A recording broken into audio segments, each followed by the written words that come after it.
All right, my lucky day. Hi, this is Paul Slatkus, Good News Planet. I'm here with Leah Poller. Hi. Did I say that right? No, it's not. Leah Poller. Say that again. Leah Poller. All right, lucky me. You know, like if you say something three times, then people actually really remember it much more so. But I'm at your home, right? Correct. All right, and that's a glorious kind of a thing because you're here in somewhere. Where are we? We are in Harlem, my new home in Harlem. A new home? Yeah. No way. This is a new home? I moved here 5 years ago. Wow, what a gorgeous place. Thank you. I used to be in Soho and wanted to leave that neighborhood and looked all over and discovered Harlem before everybody else, which is a typical artist action, right? Uh-huh. Yeah, the artists go where no one else dares to tread, and then everybody follows them. And this looks like I don't know, just it sort of seemed like a carriage house. I mean, it seemed like just a couple floors. No, yes, Good maybe? for you. It was a carriage house. Whoa, wow. Well, that's and you have a little backyard, I see? Let's call it a garden. A garden. Okay. All right. Well, and you're an artist, and so we're going to talk about art, and we're going to talk about your art, and tell us about your art, because your art is very cool. Thank you. So what am I looking at now? You are looking at bronze sculptures. Those are what I call my little travel heads, because as I travel, I take wax with me and I make a little face, and then eventually get to cast it in bronze. All my work ends up in bronze. Why bronze? Bronze is a noble material, and it's very alchemistic. As far as I can see from every work of art that has ever made a difference in my life, the bronze has been the material that speaks the loudest. All right. What is bronze? Oh, bronze is an amalgam of molten metal. I use the lost wax process, which means that I make an original work in clay. From the clay, we make a plaster model. From the plaster model, we make a wax model.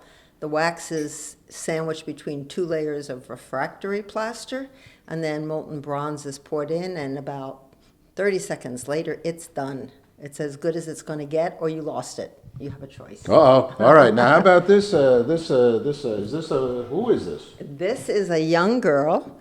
The name of the piece is On Her Mind. She was going through puberty and had this. On her mind was a baby. She was very, very conscious of the changes in her physical and hormonal self, and wanted a baby. And I said, okay, we'll get you a baby, but not a real one, and not quite yet. So I made a baby on her head, which is a combination of both a baby doll and a fetus and newborn, and she gets to wear it on her head, wrapped up like a present until it's time to go forward with motherhood. So now, do you know this person? I certainly do. Really? Yes. And did this You see any person resemblance? Wait a second. Really? Really? Ay, ay, wow, Zow. That was a daughter of mine. Oh, wow, really? Yeah. Wow, Zow. Did she have to hang out, and were you studying her, and then what was this process? Well, very early on, I developed my own approach to doing portraits. I decided that it was impossible to do the equivalent of a face mask, that is, make a face that is identical to the face of the person who's sitting for you, because it's lifeless if you do that, and it's uninteresting. So I developed a technique where I spend time with the person and I do their interview, and it becomes pretty much psychoanalytical. Deep down inside, we bury a lot of our thoughts and our desires and our fears, and we don't usually get a chance to express them in a safe place. So I create that safe place for the person, and they tell me what's going on in their head, and then I sculpt a portrait using their internal thoughts on the outside. So this is the simplistic example of it. Here's a young girl who, on her mind, was having a baby, and I put it on her head. Wow, Zow. All right, follow me over here because you have a lot of artwork. This is your finish because we're in your home, so this is not your studio or wherever you do this. Studio is a whole different, dirty, messy place. So what you're looking at there, poorly displayed, I might add, because it just isn't my nature to put things on display. I'm just keep them here till It's your they, home. well, they move around a lot from show to show. So the idea is, where can I get them out of the way and still have them around? So this is part of the series of 101 beds. The series began after an accident where I was moving a large sculpture that slipped, and I ended up bedridden for a time. And so, not to be too limited by the type of work I could do, I decided to make a series. I made a dozen beds. Each one is a metaphor with the word bed in it, like bed of roses, bed and breakfast, bedtime, hotbed, Bed Bath and Beyond, etc. And yeah, I can show you some of them and point out some of the details. And so I had a show, and the show sold out in 2 days. So I went back to my bed and said, okay, now what? So I sat down and I made a list of words with bed in them. And the phone kept ringing with people who had been to the show saying, oh, I saw your show and I have an idea of a name for you. And before I knew it, I was way over the top of 100. And since then, I've expanded it by adding words that come from other languages that I speak, Italian and Spanish and French. All right, so now explain this this bed right here, ma maison.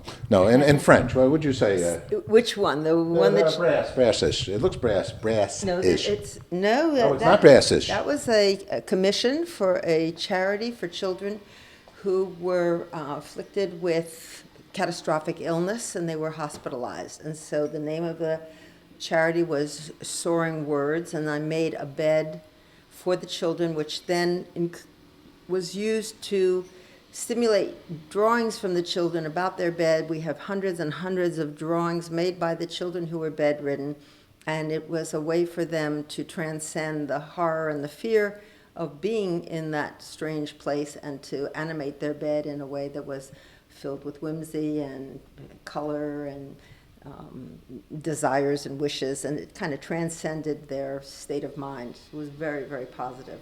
Let's get a little more nitty-gritty with this one, okay? Because everyone is magnificent. You are very, very, very talented, obviously. Thank you so much. And I mean, it's magnificent. So are you saying here that you didn't go somewhere and buy those birds, and that those little kids and all these, you actually made those things? Well, sometimes I use found objects. In this particular piece, I wanted to have a kind of iconic little girl and little boy. And then the birds, I created the birds, and I created all of the bedding. What else? The magic carpet. Because it's a soaring bed, it's on a magic carpet, so it's very dreamy, and it can fly. If you could, if you could reverse gravity and get it up in the air, I'm sure it would. Flap enough wings, it would. And the bed itself was a brass bed from a child. You are unbelievable. This is magnificent. I mean, really, you. really, really. Well, I'm so pleased that you're so excited by it. I am excited. I get All right. excited sometimes. We're gonna go look at. We're gonna come down this way, and you have a very serene setting. And who's this guy? Oh, this is an amazing experience that I just recently had. I went to the opening of the Red Rooster Ginny Club, which is a new jazz club in Harlem, and the person who inaugurated the event is Fred Ho. Fred is an Asian American saxophonist. Fred was absolutely, just unbelievable, the music that he played. And I went up to him and I said, I'm an artist, I'd like you to look at my work. It would be wonderful to do your portrait. And he said yes, and thus ensued a series of meetings where we talked about a lot of personal things, and we set a date to start the sculpture. At the time, after we had made that decision, I found out that he was actually with a short lease on life. He had been diagnosed now with stage 4B colorectal cancer. Right. Yeah, and so that sculpture sittings actually took place not in my studio but in my kitchen, so that we could provide enough of the creature comforts that he needed. And this was done in his last year. He did get a chance to see it, and just this month, for an inaugural event for his work at BAM, they exhibited the portrait. It's called Double Dare, and there's a beautiful catalog that accompanies it. Lots of people wrote lots of things about this piece, but the interesting part about the title and in the conversations with Fred was he was more than just a musician. He was a composer. He was a social activist. He's written 8 books. He's won in numerous awards. And he dared me to catch him because he thought that he couldn't be caught. So I caught him. You caught him. I caught him in bronze. And at the end, when he did see the finished work, he kind of looked at me, and I can't say that I won, but I can say that he certainly was in agreement with what happened with the work. He recognized all the symbolism. For instance, using the saxophone keys actually coming out of his flesh because he was his instrument. The little sign that's in his breast pocket, which was actually the incision from all of the cancer treatments that he had. The same thing with the musical notes on the side. All of these items he could relate to people who knew him well, much better than I did, because he had a following of hundreds and hundreds of incredibly interesting people that I've had the occasion to meet. They've broken down in front of the piece and saying, "Oh my gosh, you got the essence of the man." And I felt that what I really got was the inside of him, the softer, happier side that he sometimes had to hide when he was in his state of being the top dog and the performer and the one on the bandstand. So yeah, it was quite an experience. We both came out better for it. All right. Well, you have a lot of wonderful work, and I love that reason for the bed over there, for this wonderful, legendary jazz musician, renowned actually. And let's just finish at this moment, because we could go on, and I'd love to spend 17,000 hours here.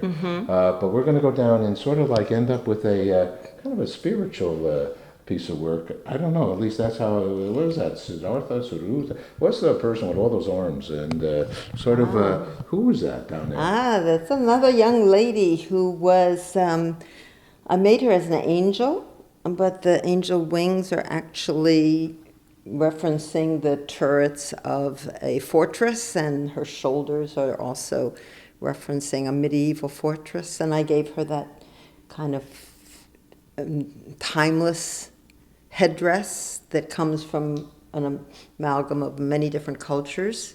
It's a combination of maybe the Renaissance or the Crusades, Africa, and maybe something very futuristic as well. So it's called Michel Ange, which translates to Michel Angel. And what else can I say? It moves people, and you say spiritual. Well, I hope that there's a combination of all kinds of emotions that are provoked by what I do. That's the goal, is to have a visual language that speaks to people and that allows them to speak back to it. So, yeah. So I've left this wide shot on and not tightened in because there's still a million nice, beautiful things all around her, and as well as yourself. So thank you. Last 2 quick questions, and thank you for allowing us into your home. What's good news for you? Oh my goodness, the good news and the exciting news is I'm back off to China again. About 3 years ago I started to show in China, and I've just been selected as the only female, the only foreigner, and the only American to show in the top sculpture gallery in Beijing for their Biennale in April. So I'm back to China again, which is turning out to be another one of those land grabs before anybody else. It's like my Harlem is China, because you've got a lot of Asian artists coming this way, but very, very few American artists going that way. And the world is opening up, and it's quite a privilege to be part of that movement. Very well spoken. And lastly, because we're so involved with world peace as well as you are, I know that. What's world peace? What does peace mean to you? Ooh, do we have another 2 hours to just begin to unfold that? I think that piece for each and every person on the singular level is the ability to connect with their soul and to accept who they are and to take life as it comes, because that's what you get and that's the mystery of it all. So rather than bucking the circumstances constantly or being angry about what happens to you or being upset about your broken promises with yourself, just take it a day at a time and enjoy every step of it, because just yesterday I found the third person in my close relationships passed away last week. So that's a lot. It makes me very grateful to be here and to share what I can with other people and hope that they'll share back and kind of give up the anger. Thank you so much. You're welcome. Pleasure. It is a good day, isn't it? It's a great day. Right.